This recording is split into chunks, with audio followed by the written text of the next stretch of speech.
Start. Bharat में विद्यमान रूस के सुखोई विमानों की खरीद के लगभग 23 वर्ष बाद 30 जुलाई 2020 को 5 सुपरसोनिक राफेल लड़ाकू विमान भी भारतीय सेना में शामिल हो गए हैं। इसके आने से फ्रांस निर्मित लड़ाकू विमानों की कुल संख्या 6 हो गई, क्योंकि पहला विमान RB001 अक्टूबर 2019 में आया था। यह वर्तमान लड़ाकू विमान तेजस से 3 गुना पेलोड क्षमता वाला है, जो न केवल भारतीय सैन्य रक्षा की दृष्टि से महत्वपूर्ण है, बल्कि उभरती वैश्विक परिस्थितियों में सामरिक दृष्टिकोण से भी महत्वपूर्ण है। पैरा। राफेल विमान ने वायुसेना के अंबाला हवाई अड्डे पर लैंड करने से पहले 2 महाद्वीपों का सफर तय किया और 2222.6 किलोमीटर प्रति घंटे की रफ्तार होने के बावजूद 8140 किलोमीटर की दूरी तय करने में 10 घंटे से भी अधिक समय लगा। 5 राफेल विमान 28 जुलाई 2020 को फ्रांस के मेरीनेक हवाई अड्डे से रवाना किए गए। 29 जुलाई 2020 को ये विमान अबू धाबी के लेद्रोफा सैन्य अड्डे पर एक दिन के लिए रुके तथा 30 जुलाई 2020 को दोपहर अंबाला हवाई अड्डे पर लैंड हुए। पैरा। इन 5 राफेल विमानों को भारत लाने वाले पायलट्स में group captain Harkirat Singh, group captain Rohit Kataria, wing commander Abhishek Tripathi, wing commander Manish Singh व एयर कमोडोर हिलाल अहमद राठेर शामिल हैं। उल्लेखनीय है कि असैन्य मुहिम के तहत राफेल विमानों को लाने में कई अंतर्राष्ट्रीय मानकों एवं नियमों का पालन किया गया। इसके तहत अधिकतम रफ्तार 840 किलोमीटर प्रति घंटा रखी गई। साथ ही यह भी ध्यान रखा गया कि पाकिस्तान की वायुसेना का प्रयोग न करना पड़े। ऐसे में राफेल विमानों को गुजरात के जामनगर की ओर से भारतीय वायु सीमा में प्रवेश कराया गया। वहां तैनात नौसेना के युद्धपोत INS कोलकाता ने स्वागत का संदेश भेजा। Happy landing, happy hunting. Para. Rafale विमान को अंबाला एयरफोर्स स्टेशन में रखा गया है।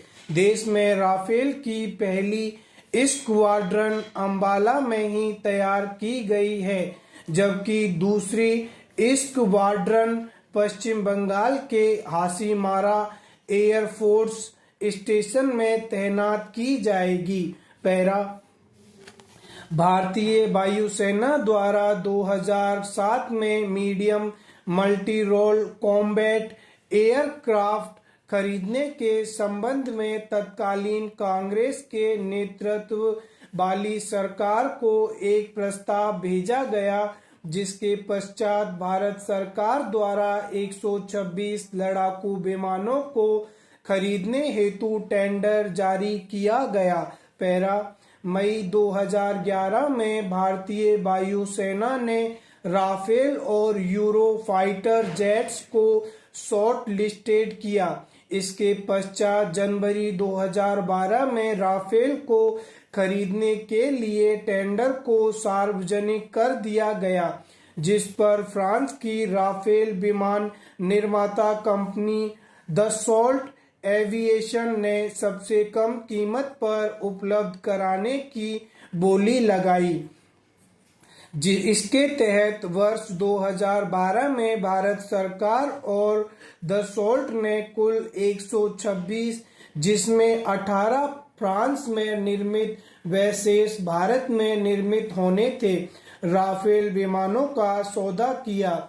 इस सौदे में दसॉल्ट के साथ भारत की सरकारी कंपनी हिंदुस्तान एरोनॉटिक्स लिमिटेड शामिल थी, किंतु किसी कारण यह सौदा पूर्ण रूप नहीं ले पाया।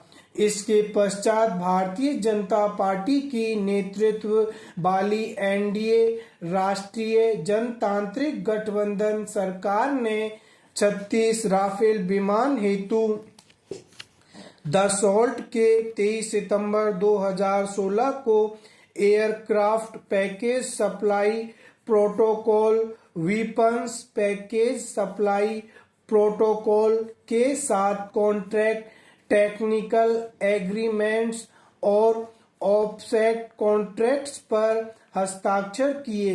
इन 36 विमानों की कुल लागत 7.8 करोड़ यूरो है। इस नए समझौते में दसॉल्ट कंपनी ने HAL के स्थान पर एक निजी कंपनी रिलायंस डिफेंस लिमिटेड को ऑफसेट पार्टनर के रूप में रखा। पैरा कांग्रेस सहित अन्य विपक्षी दलों ने विमान की संख्या और कीमतों को लेकर काफी विरोध किया और मामले को सुप्रीम कोर्ट में दर्ज कराया। सर्वोच्च न्यायालय ने दोनों पक्षों की दलील को सुनकर एनडीए सरकार के पक्ष में निर्णय देकर राफेल सौदे की प्रक्रिया को सही ठहराया। उल्लेखनीय है कि कांग्रेस की यूपीए सरकार ने 126 राफेल विमान खरीदने के लिए 12 अरब डॉलर की डील की थी, जिसमें एक विमान की कीमत 629 करोड़ थी, जबकि वर्तमान बीजेपी की एनडीए सरकार ने 1611 करोड़ व्यय कर रही है।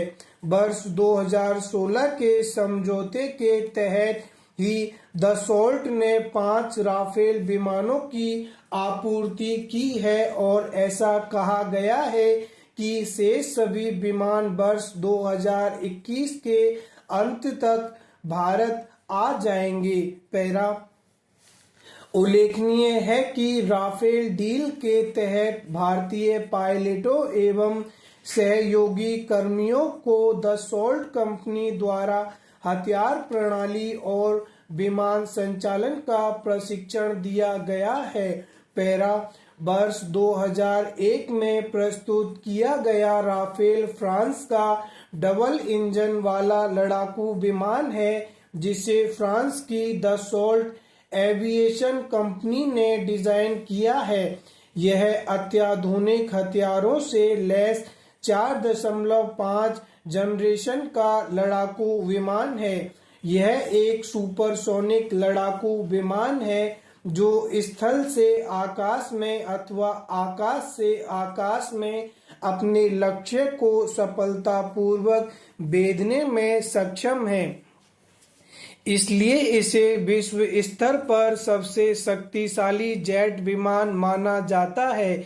यह विमान A, B, C और M श्रेणियों में एक सीट और डबल सीट तथा डबल इंजन में उपलब्ध है। पैरा उल्लेखनीय है कि राफेल A श्रेणी के पहले विमान ने 4 जुलाई 1986 को उड़ान भरी थी, जबकि राफेल C श्रेणी के विमान ने 19 मई 1991 को उड़ान भरी थी। वर्ष 1986 से 2019 तक इस विमान की 201 यूनिट बन चुकी है। पैरा इसके अतिरिक्त इसमें अत्याधुनिक मध्यम दूरी के मॉड्यूलर एयर टू ग्राउंड हथियार प्रणाली हैमर को लगाया जाएगा, जिसकी विशेषता है कि नो एस्केप जोन में भी अगर विमान दिखाई देगा तो यह उसे मार गिरा देगा। हैमर मिसाइल का उपयोग मुख्य रूप से कुछ छिपे हुए स्थानों को नष्ट करने हेतु किया जाता है। अतः इस विमान में भारत ने अपनी आवश्यकता अनुसार हैमर मिसाइल लगवाई हैं। स्टॉप।